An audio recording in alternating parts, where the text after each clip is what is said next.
just got another ISP, so I have two ISPs. Why? I don't know. I just want to. They're two GiG ISPs. One's fios and one's RCN, and I want to see if I can get dual ISP working together in a residential environment. I'm using an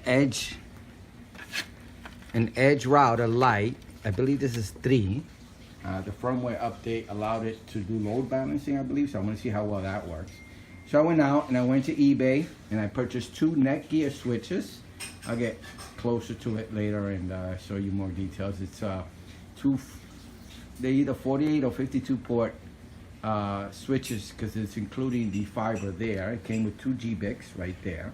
I wanted Cisco switches because I worked with Cisco devices for over a decade. I'm, CCNA certified and everything in regards to that. But I haven't worked on a Cisco switch since I retired about 5 years ago. So I haven't touched one in a long time, and I wanted to get another one, and I wanted to see if they went a little bit more green. If you have Cisco switches, one of the biggest problems is that they use a lot of power. So what I ended up doing was looking for an unmanaged switch, or maybe a web-based switch. I was looking at the Netgear ProSafes. I think this is the ProSafe, and they ended up having a really good deal. So I ended up going with those because they gave supposedly some web-based. I've never used it. I had a Netgear small switch many years ago, and it had a little web-based thing that allowed you to do certain things. So I'm going to see how well this works. I'm actually going to run fiber between 2 rooms. And I'm going to bring it off the ground. Right now the connections between both rooms are through Ethernet, and I have them under my carpet. And I want to get rid of this and run them in through the wall. And I'm going to see how that works. Now, even though the switches have Gigbits, I'm probably not going to end up using those. I'm going to use this device, and I'm going to do a quick unboxing of it. But this is all the stuff. It's my diagram of my setup, kind of what I want to do. So I wrote it out. Fiber cables, 3 100, 2 Netgear 52 port or 48 port switches, Gigabit switches. I purchased them for, I think they come up to about $25–30 each, which is a great price. To protect the fiber, make sure nothing happens to it. A conduit for the cables, my edge router that makes holes so that I can push the cables through. A really long drill bit, some Ethernet cables, and these are going to be my main connections between each side. I'm doing 3 on each side of the rooms. So I'm going to do a quick unboxing of this. I ended up getting these. They got really good reviews. They come with their own Gigabit. It might have been a daily deal. So what it is does fiber to coax. I wish we would have had this back in the day. We had many situations where this was necessary, and we just didn't have it. So we had to do it through Ethernet, even though it worked. This is the cable it comes with. All the information will be below, what I got. I'll give you a lot of Amazon links, and I don't know if they're selling them on eBay, the Netgear switch, but maybe I'll just give you the one that they're selling. The model I purchased, I'll give you a link to Amazon just in case you're interested. And this is going to be, okay, finally got it open. This is it right here. This is the only new thing I purchased. Everything else, except the conduit, it's new. The fiber's new. The switches are used. I've had that for the longest. And yeah. So this is a look at the converter, media converter. I think it's a multi-mode fiber that it takes.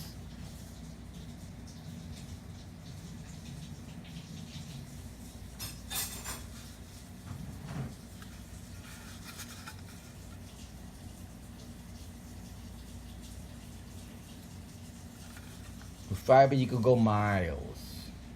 no degradation, no repeaters, no nothing. I love fiber.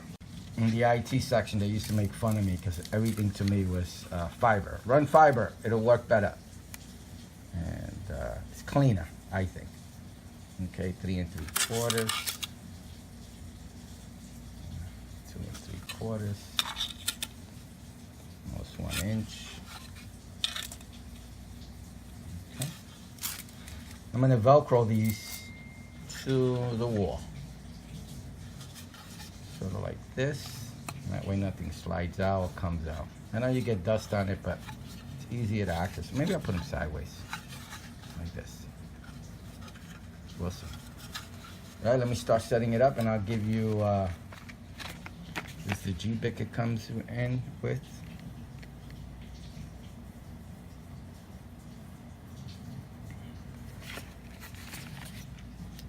Set it up and let you know how it works. I'm hoping to get at least a constant 1 gig down, always, no matter how busy the lines are. So let me set this up and I'll give you some clips of me setting it up. So first I'm going to set everything up to make sure everything works appropriately.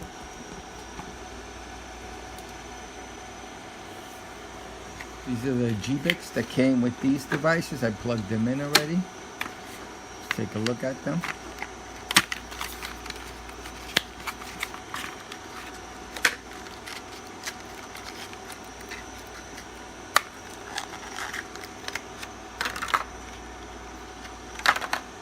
It's amazing how much cheaper these are. I remember the GBICs for Cisco were about $300 a piece. Okay.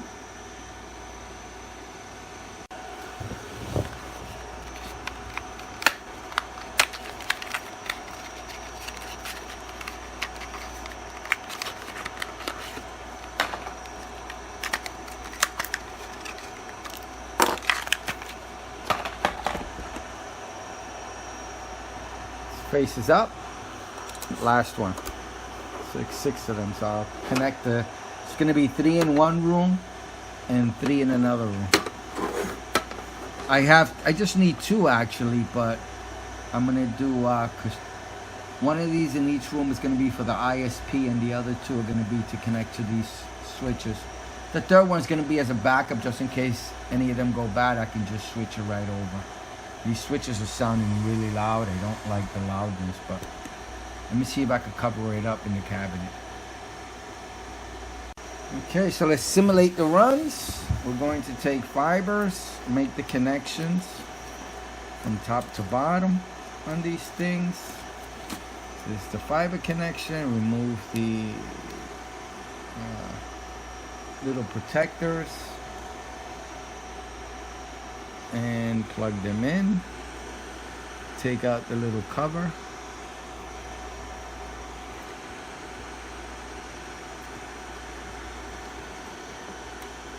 Just a little slap here so that you can pull on it.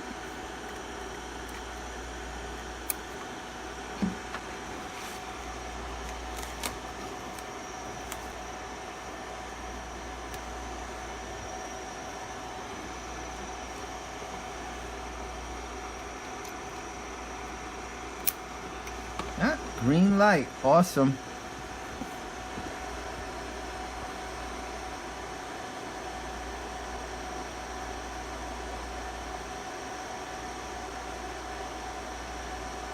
Looks like the link light is on.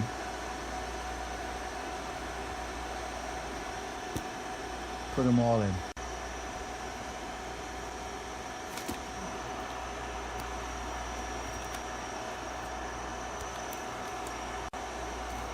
It's just an experience I want to share. When I used to connect all the devices, once in a blue moon, the wiring guys would accidentally cross the fiber. So if you ever find that the fiber is not coming on, one of the first things I used to do, not at the patch panel, because those fiber strands were so thin, I didn't want to touch it. And because this was easier to replace than a broken strand in the back of a patch panel, especially if you only have that one run. You don't want to mess up that one run. So these actually come off. So this piece right here, these come apart. So I would snap these apart. This piece right here comes off. It's a this little piece right here. See this? This all comes out. So they snap off, and you can. I used to flip them around and snap them back on again and put them in. That was once in a blue moon if they, because those strands in the back, these strands here are very thin, and once in a blue moon, you know, sometimes it happens. You're running, you know, 8, 10, 12, 20 pairs of fiber off a fiber run to the back of a patch panel. You get confusion. You might make a mistake and put the wrong color on the wrong connection. So it happens. So I used to flip these around just for as personal experience. That's you know, I worked for a company that had over 300 locations. So the possibility of something like that happening was a lot larger than if you have an organization of maybe 5 buildings.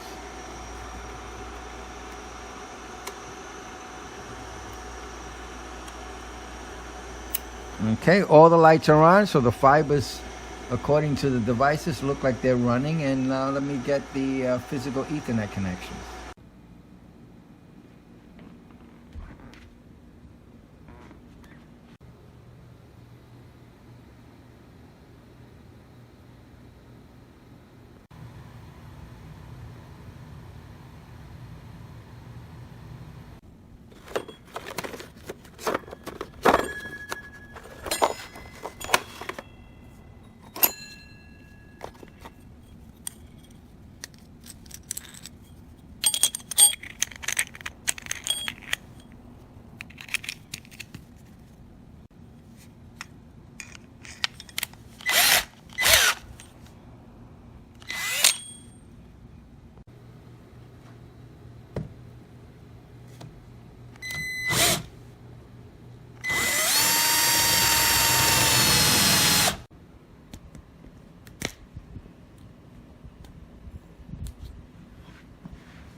So I purchased 4 of these for my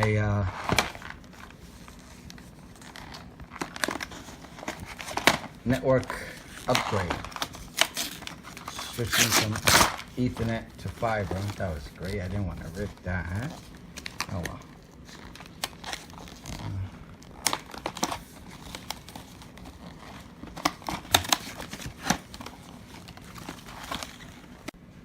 So this is what comes in one of the packaging. Again, I bought 4 of them. They came in 2 packs. This thing over here kind of slides out, in and out. Oh, you actually can take them out and then you just clip them on, and they will clip on like that. So you can do either or. So if you don't have enough room to slide them on, that's what you do. Clip them on. Okay.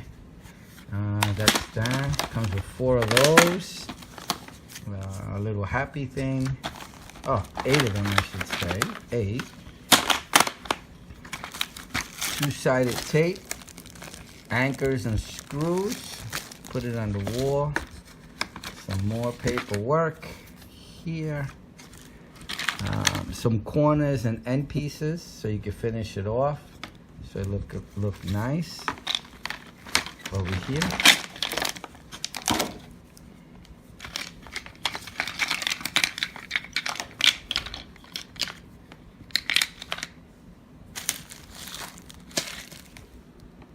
That's everything inside the packaging. These are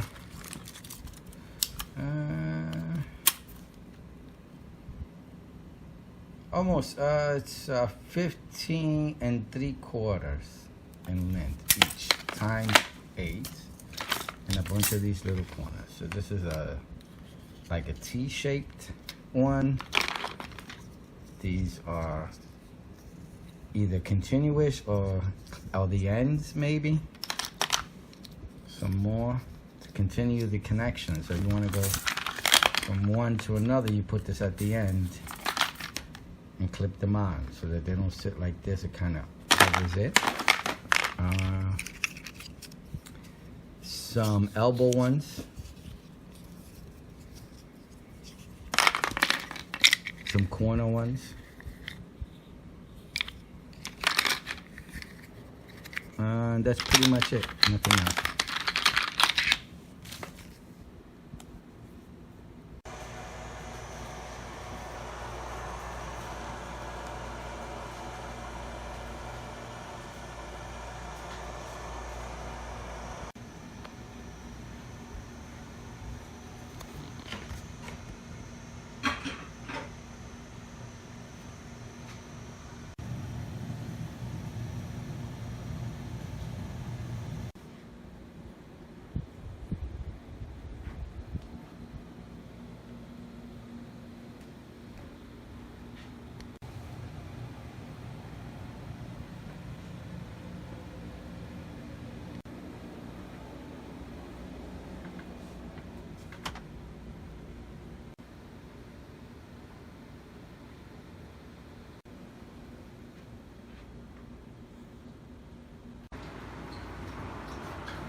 Finally finished setting up the network. It's all cleaned up, everything's put away. I got rid of a lot of cables going through this. So what I ended up doing, I actually did not use the Netgear 16 port, or I'm sorry, 48 port switch. I set it up, I put it in, everything was working just fine. It is just loud, really loud. So I actually unplugged 2 of the fans, and it still was loud and very, very hot. Not good for cabinets whatsoever. I used to work in the IT section for this company, and I remember how loud the closets would be. I mean, we had thousands of closets because we had hundreds of locations, and in those locations had different floors and different closet spaces. I remember setting up cabinets in people's offices, and after a year they regretted having that cabinet in their office. One guy was so upset, an executive was so upset about having a cabinet in his office that he literally took a sledgehammer, made a hole through the wall, and put everything on the other side in the hallway, just in the middle of the hallway. I still remember when I came, there was this wall missing like 4 large cylinder blocks, bricks from the wall, and they just literally just put it on the other side of the wall. It was so much noise.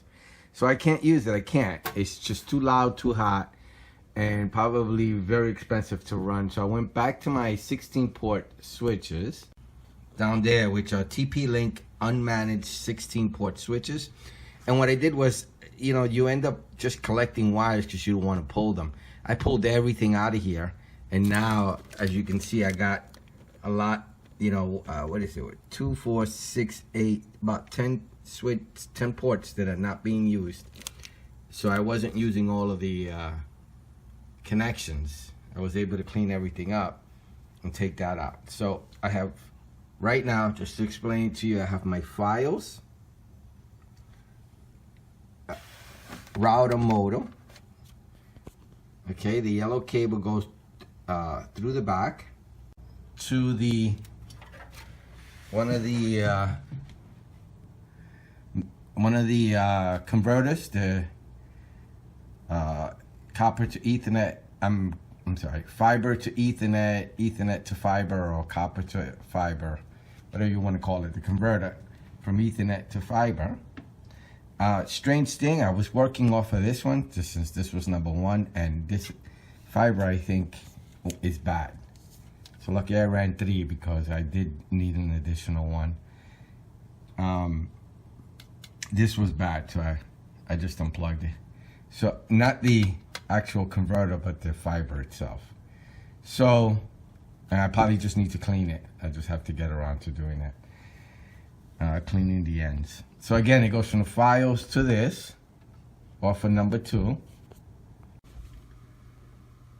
So that goes from there, from the fios, the fiber connection number 2, the yellow cable to the office, which is another yellow cable, which goes into an edge router. 3. Edge router light 3, I believe that's the exact name for it. So that's taking care of both of my ISPs. So this comes off of, if you can see, number 2 back there. Yellow cable comes out, fiber from the fios, yellow, yellow, yellow, yellow to here. I kept both ends of the converter cables the same color so I don't get confused. So that goes into Ethernet port 2. I have a 1. I have a diagram at the end. You'll see the setup in the diagram. And then the pink cable is Ethernet 0, which is going to my RCA coax connection right there. That's not fiber, that's copper. It's 1 gig down, 50 up. And that's connecting to the edge router. And then Ethernet 2 is coming off of here. This is my LAN, this is my DHCP server. And that's going through a Cat 7 flat cable to the main switch in the office, which is another 16-port TP-Link unmanaged switch. Again, I couldn't use the Netgears, they were just too loud. And that's connecting all my stuff, all my NAS boxes, connecting all of them.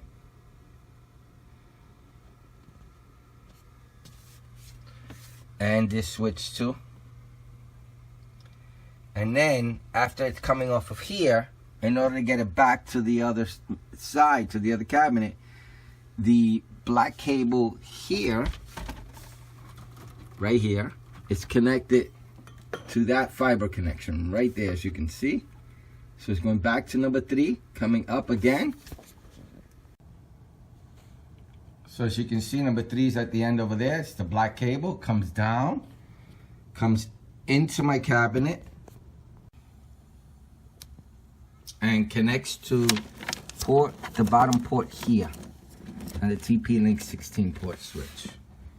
And that provides all the internet service for everything.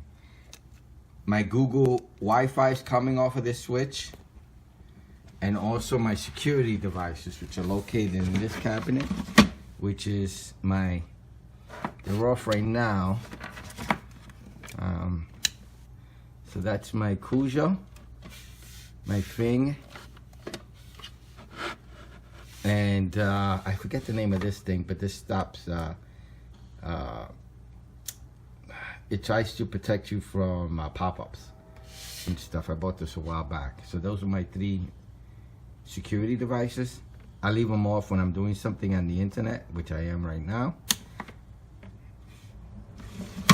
And I gotta tell you, I'm very happy with the setup. I'm getting very, very good speeds.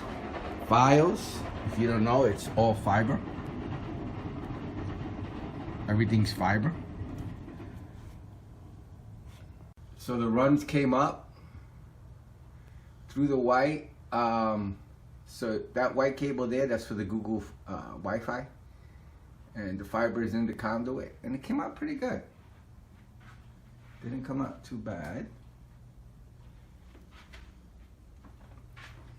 I had covered that up already. I got to cover it up again. I had to make the hole for the Google Wi-Fi.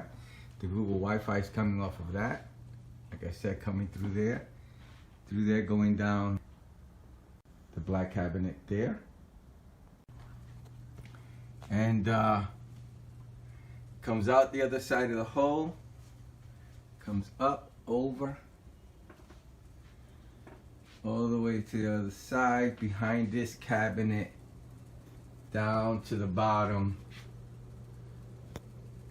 going down this way, and the whole setup down at the bottom where I showed you the edge router that's under my desk. It's underneath there behind those plastic containers. So I'm really happy with the setup. It's clean. I was able to remove cables off the floor, which I'm very happy about. No more running it under the rug. And I'll show you some speed tests. Now, the way that the edge router works is that it balances the internet, the speeds, the downloads and uploads. So what I've seen in real life, what happens instead of it's actually just using 1 gig all the time. Yeah, I'm sorry. There are two 1 gig lines instead of using 2 gigs, you know, full the full speed or the full bonding. I think what it does and what I've noticed after, I don't know, I've been using this now for a couple of weeks after the setup, and it was working very, very well. I have no complaints whatsoever.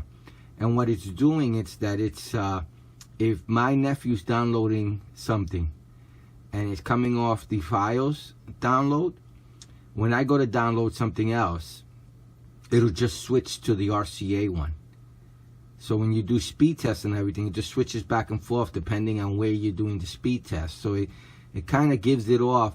If you're not getting the full speed on the fios, it'll just switch you off to the RCA, and which is great, which is totally great. I have a direct connection from my computer when I'm uploading YouTube videos to the fios because that has 1 gig up. So that's what I need to go up. So that's my uplink port. I have two network cards in my computer, and I have one connected to the network and one connected directly just to the files, just for that specific reason. But besides that, it does a really good job. So I'm doing a speed test right now, and as you can see, it's going to the Verizon link right there. So I'm going to try to do both of them at the same time and show you what happens on my computer on the other side.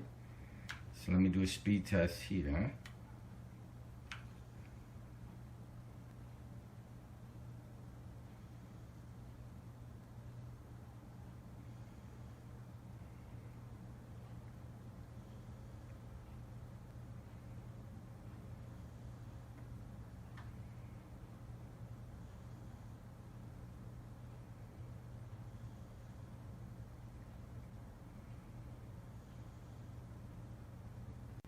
So let me show you real quick what I mean. So right now I'm running the speed test there, and if I try to run it on my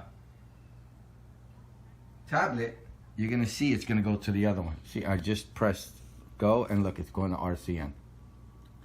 So what it does, it'll switch back and forth depending on who's using what speed, which is pretty cool. So that's what it does. So this one will stick on Verizon right now. And if I'm running it on another computer, it'll go to the RCN.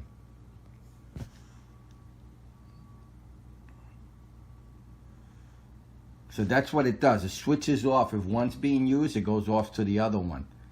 And it goes back and forth, back and forth. It's been doing a great job. I mean, I'm getting constant same speeds. Now, why did I do this? Because I could in New York City.